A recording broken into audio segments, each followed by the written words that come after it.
Hello everyone, welcome back to a new video. अगर आप engineering करना चाहते हैं तो आपके मन में भी एक कन्फ्यूजन जरूर आया होगा कि आपको कौन सा ब्रांच लेना चाहिए।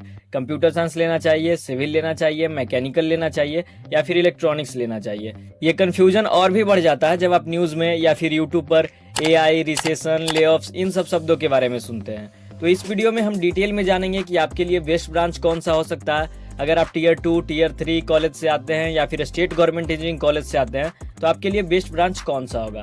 तो वीडियो को पूरा देखिएगा, तभी आपको सारा डिटेल अच्छे से समझ में आएगा। अगर आप चैनल पर नए हैं तो चैनल को सब्सक्राइब कर दीजिए और वीडियो को लाइक कर दीजिए।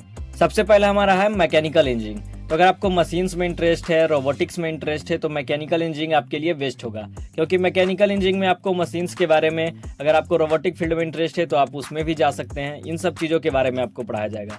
और आपको पता ही है कि हमारे देश में या फिर पूरे वर्ल्ड में इंसानों से ज़्यादा आजकल मशीन्स काम करने लगे हैं। तो मैकेनिकल इंजीनियरिंग का जो फील्ड है कभी डाउन नहीं होने वाला है, इनफैक्ट तेज़ी से ग्रो ही करेगा। तो आपके लिए मैकेनिकल इंजीनियरिंग एक बेस्ट ऑप्शन हो सकता है। उसके बाद हम बात कर लेते हैं सिविल इंजीनियरिंग के ऊपर कि सिविल इंजीनियरिंग कैसा ब्रांच है।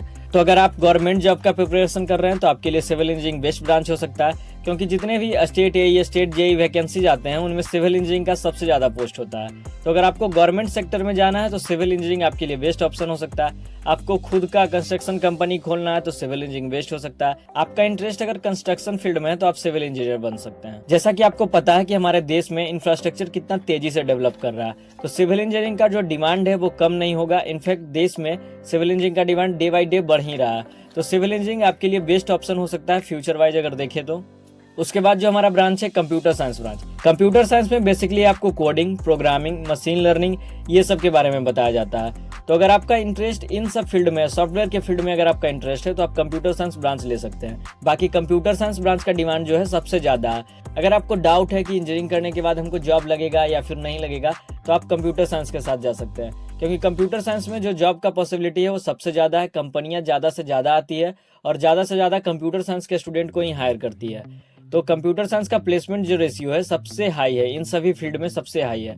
तो अगर आपको कंप्यूटर साइंस ब्रांच मिल रहा है अच्छे कॉलेज में तो आप बेशक कंप्यूटर साइंस ब्रांच के ऊपर जा सकते हैं। उसके बाद जो हमारा ब्रांच है वो है इलेक्ट्रिकल इंजीनियरिंग, कि आपको इलेक्ट्रिकल इंजीनियरिंग करना चाहिए या नहीं करना चाहिए। देखिए, कौन सा ब्रांच आपको लेना है ये कम्प्लीटली आपके इंटरेस्ट के ऊपर डिपेंड करता है कि आपका इंटरेस्ट कौन से फील्ड में है। बाकी सभी ब्रांच का स्कोप अच्छा है। अगर आप पढ़ने में अच्छे रहेंगे तो आपको इजीली जॉब मिल जाएगा। अगर आपका इंटरेस्ट नहीं है, आप पढ़ने में अच्छे नहीं हैं तो आपको जॉब लेने में काफ़ी दिक्कत होगा। इनफैक्ट आप कंप्यूटर साइंस ब्रांच चाहे क्यों ना हो। तो अगर आपका इंटरेस्ट है, जिस ब्रांच में आपका इंटरेस्ट है आप वही ब्रांच लीजिएगा। तो इलेक्ट्रिकल इंजीनियरिंग भी काफ़ी अच्छा ब्रांच है। अब हम बात कर लेते हैं कि अगर आप टीयर 2, टीयर 3 कॉलेज से आते हैं, स्टेट गवर्नमेंट इंजीनियरिंग कॉलेज से आते हैं तो आपके लिए बेस्ट ब्रांच कौन सा होगा। तो देखिए, दो फैक्टर के ऊपर डिपेंड करता है। सबसे पहला, अगर आप गवर्नमेंट जॉब का प्रिपरेशन करते हैं, गेट का प्रिपरेशन कर रहे हैं तो आप कोर ब्रांच के ऊपर जा सकते हैं। उसके बाद आप अपना हायर स्टडीज कर सकते हैं। लेकिन आपको सिर्फ जॉब पर्सपेक्टिव से देखना है कि हमको सिर्फ जॉब लेना है इंजीनियरिंग खत्म होने के बाद, तो आपको कंप्यूटर साइंस ब्रांच की तरफ जाना चाहिए, क्योंकि इसका जो प्लेसमेंट रेशियो है किसी भी अन्य ब्रांच जैसे कि कोर ब्रांच हो गया, सिविल, इलेक्ट्रिकल, मैकेनिकल, इससे काफ़ी ज़्यादा बेहतर है। अगर आप कंप्यूटर साइंस से ग्रेजुएट होते हैं तो आपको इजीली जॉब लग सकता है। वही अगर आप कोर ब्रांच से हैं तो आपको जॉब लगने में थोड़ा मुश्किल हो सकता है। अगर आपके पास टैलेंट है तो आपका जॉब इजीली लग जाएगा। कंप्यूटर साइंस ब्रांच के साथ जा सकते हैं, बहुत बेहतर ऑप्शन रहेगा आपके लिए। वही अगर आपको अच्छा कॉलेज में अच्छा ब्रांच मिल रहा है जैसे कि कंप्यूटर साइंस हो गया, ईसीई हो गया, या फिर कंप्यूटर साइंस का कोई स्पेशलाइजेशन ब्रांच हो गया जैसे कि सीएससी, एआईएमएल हो गया, उसके साथ हो गया आईओटी, इंटरनेट ऑफ थिंग्स, इसके जैसा अगर कोई ब्रांच आपको मिल रहा है तो आप उसके साथ भी आप जा सकते हैं। So that's all.